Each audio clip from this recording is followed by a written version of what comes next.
You're good.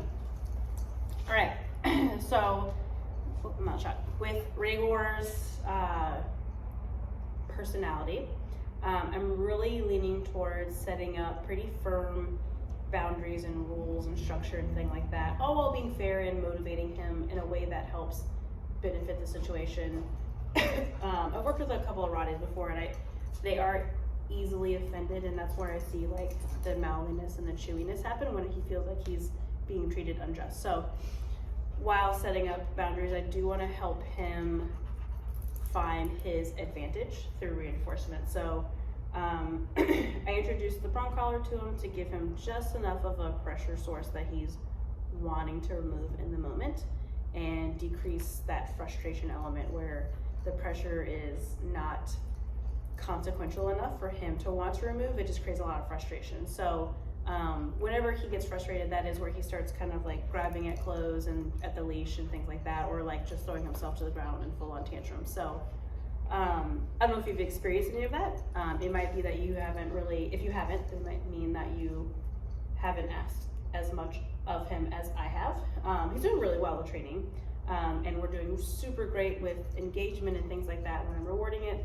And now I want to balance that with helping him understand how to respond to pressure and how to remove pressure, and how to work through pressure when it's not in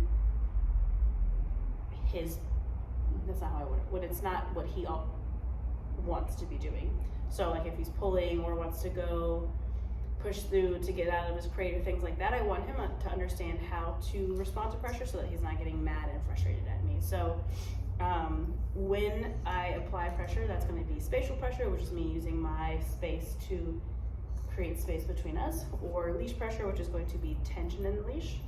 I want to make it very clear to him that when I'm applying pressure, I'm asking for him to do something, and the moment that he shows the desired behavior that I'm looking for, I will discontinue pressure and completely leave him alone. I can reward him, all those things, but I want to make sure that when he's doing what I want him to do, that he's not experiencing any type of physical pressure from me.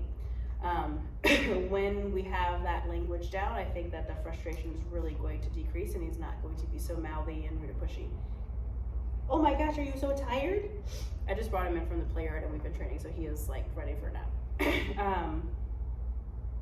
But yeah, so I'm utilizing now pressure to help him understand his healing. Like we got the engagement down, I'm rewarding him pretty steadily. Like he's looking up at me and doing all those things. And just now we went out and we worked with another one of his buddies that's out in the yard, same stage of training, same age basically. And we were working them past each other. And that's where I noticed there's just that little bit of conflict where he's like, your treats are great, but I also would rather go be socializing with my buddy. So that's a great opportunity to apply pressure and show him that how to remove that pressure is by disengaging from that and moving back to me and paying attention to me. So when he's looking over and trying to move over there, I'm just giving him like little taps into my space. And as soon as he turns and looks back up at me, I leave him alone, good, and I reward him. So I'm balancing that pressure and motivation to help him make better decisions. I just really think he needs that consistent follow through to help him make better decisions. I'm seeing a lot of him using his big size and pushing us to get his way, and it's really a slippery slope where no can mean try harder if we're not actually enforcing those no and those I don't want you to do those types of situations. We will go over that in much more detail in our lesson together, but yeah, he's doing really well. If you have any questions, just shoot me an email and I'm happy to answer that. Bud, what are you doing? Let's go. Come here. Good boy.